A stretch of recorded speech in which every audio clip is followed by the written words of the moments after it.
Shalom. Tuhan memberkati kita semua.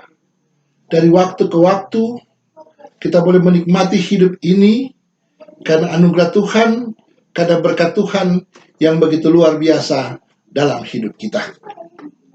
Kita datang pada satu topik dalam air kehidupan dari pendeta Stephen Bonsmanengke yang boleh kiranya menyampaikan isi khotbah bagi kita semua sebagai umat Tuhan yang mau belajar memahami maksud dan kehendak Tuhan lewat firman yang diwartakan.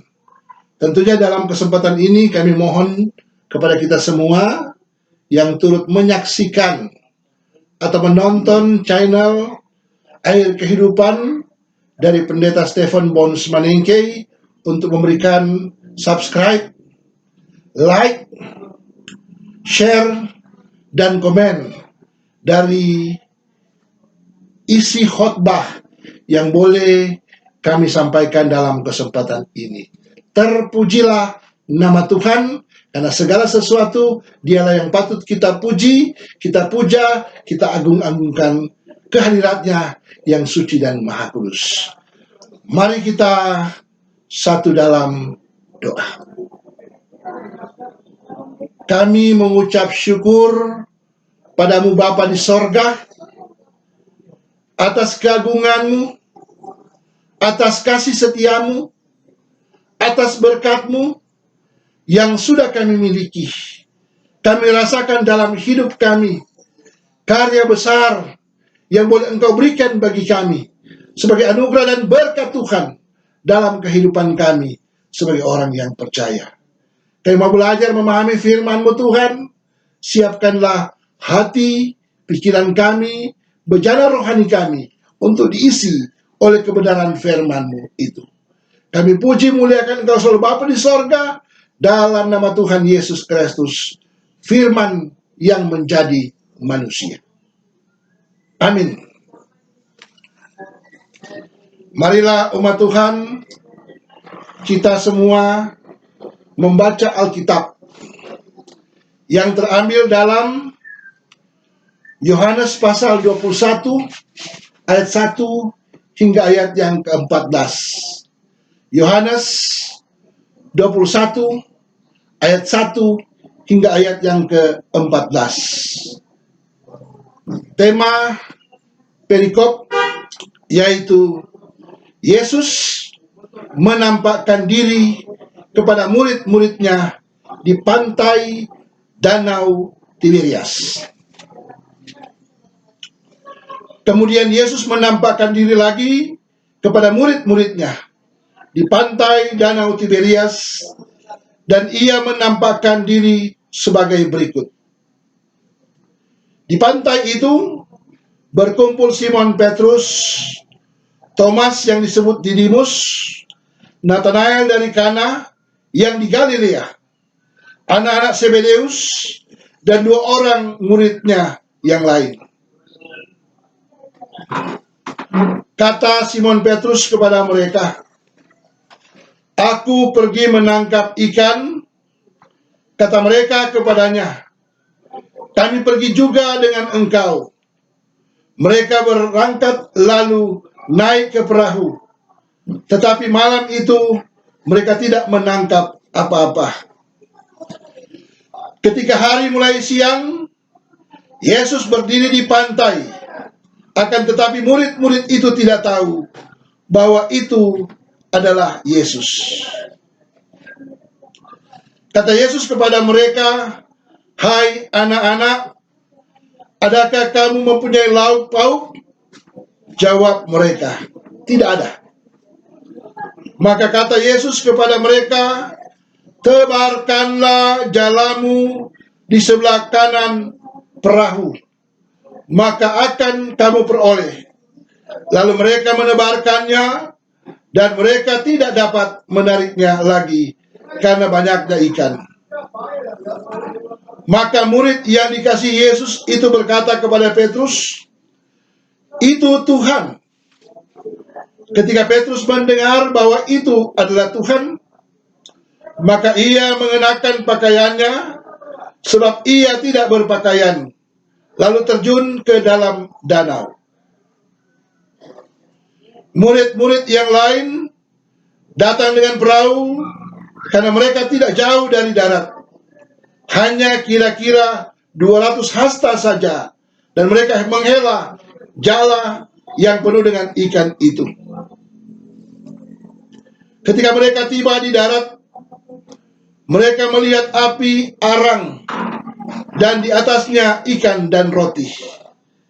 Kata Yesus kepada mereka, "Bawalah beberapa ikan yang baru kamu tangkap itu." Simon Petrus naik ke perahu, lalu menghela jala itu ke darat, penuh ikan-ikan besar, 153 ekor banyaknya. Dan sesungguhnya sebanyak itu, jala itu tidak koyak. Kata Yesus kepada mereka, "Marilah dan sarapanlah." Tidak ada di antara murid-murid itu yang berani bertanya kepadanya, "Siapakah engkau?" Sebab mereka tahu bahwa itu adalah Tuhan. Yesus maju ke depan, mengambil roti dan memberikannya kepada mereka. Demikian juga ikan itu. Itulah ketiga kalinya Yesus menampakkan diri kepada murid-muridnya sesudah ia bangkit dari antara orang mati. Demikianlah firman Tuhan. Tema perenungan firman kita saat ini ialah ketaatan membangkitkan semangat berkarya. Saudara-saudaraku yang dikasihi dan diberkati Tuhan, Injil Yohanes menceritakan pelayanan Yesus Kristus di daerah Yudea dan Yerusalem yang ditulis oleh Yohanes pada tahun 80 hingga 95 Masehi. Pada saat itu muncul ketegangan yang dialami oleh mereka yang sudah percaya kepada Yesus dan penganut ajaran sesat yang tidak menerima keilahian Yesus, khususnya datang dari orang-orang Yahudi. Injil Yohanes mau meyakinkan dan menguatkan orang-orang percaya supaya taat kepada Tuhan Yesus Kristus sebagai Mesias, Anak Allah, firman, dan memperoleh hidup yang kekal. Saudara-saudaraku yang setia mengabdi dalam kerja pelayanan. Khusus bacaan Yohanes 21 ayat 1 sampai 14 menceritakan tentang penampakan Yesus kepada murid-muridnya di pantai Danau Tiberias, atau juga disebut Danau Galilea atau Danau Genesaret, dalam Lukas pasal 5 ayat yang pertama. Untuk membuktikan penangkapan Yesus Kristus ini diawali dengan berkumpulnya kembali murid-murid Yesus di pantai Danau Tiberias, yaitu Simon Petrus, Thomas yang disebut Didimus, Nathanael dari Kana yang di Galilea, anak-anak Zebedeus, dan 2 orang muridnya yang lain. Mereka kembali kepada pekerjaan semula sebagai nelayan, karena mereka pikir bahwa Tuhan yang telah selesai menyelesaikan misinya di dunia ini pada saat dia mengalami satu kematian.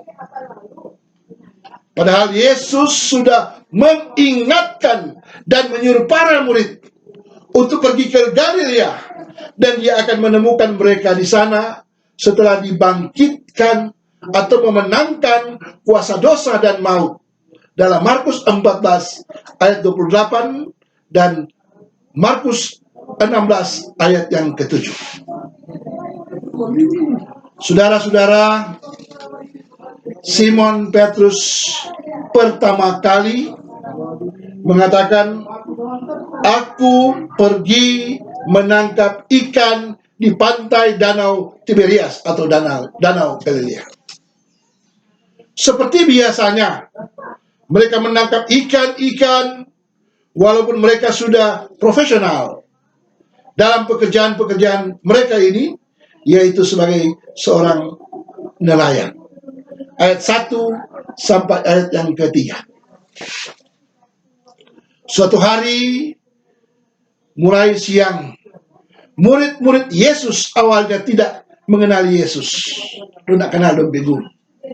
Yang sudah berdiri di pantai Galilea atau pantai Tiberias tersebut, dengan lemah lembut menyapa mereka dengan berkata, "Hai anak-anak."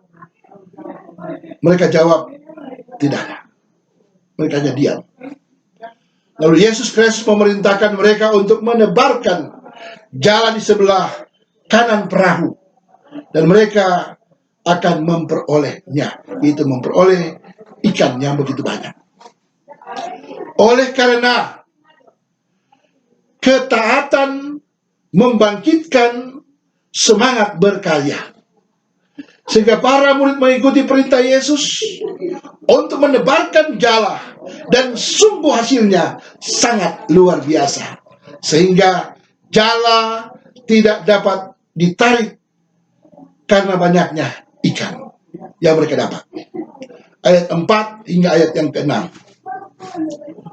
Saudara-saudaraku di dalam Tuhan, cerita dalam Yohanes 21 ayat 4 hingga 6 hampir sama dengan Lukas pasal 5 ayat 4 hingga 7, di mana sepanjang malam mereka tidak mendapatkan apa-apa, namun karena diperintahkan oleh Yesus, sehingga mereka menangkap sejumlah besar ikan dan jala mereka mulai koyak. Saudara-saudaraku yang setia melayani Tuhan Yesus Kristus, setelah peristiwa yang bersifat mujizat ini terjadi, maka murid-muridnya mulai saling menyikapi apa yang sesungguhnya terjadi. Tentunya di sini seorang murid yang paling dikasih Yesus mengatakan kepada Simon Petrus bahwa itu Tuhan, ini Tuhan. Sebuah gelar kehormatan yang tiada taranya kepada Yesus Kristus yang disebut Tuhan. Ayat yang ke-7. Karena hormatnya Petrus kepada Tuhan, maka ia mengatur dan mengenakan kembali pakaian, sebab ia tidak berpakaian, dan langsung terjun ke danau. Saudara-saudara, selanjutnya untuk mengangkat jala yang penuh dengan ikan, maka dibutuhkan tenaga-tenaga dan murid-murid lainnya, karena Yesus menunjukkan kepada para murid bahwa kuasa menceritakan. Ketika mereka tiba di darat, mereka melihat api arang dan di atasnya ada ikan dan roti. Sidang jemaat Tuhan, Yesus Kristus pun tidak segan-segan mengatakan kepada mereka, "Bawalah beberapa ikan yang baru kamu tangkap itu." Ungkapan Yesus ini menegaskan bahwa Yesus pun membutuhkan ikan yang baru mereka tangkap. Ketaatan membangkitkan semangat berkarya. Para murid masih menyelesaikan tugas mereka, termasuk Petrus, untuk menghela jala itu ke darat penuh dengan ikan besar. Banyaknya 153 ekor ikan dalam pasal 8 ayat yang ke-11.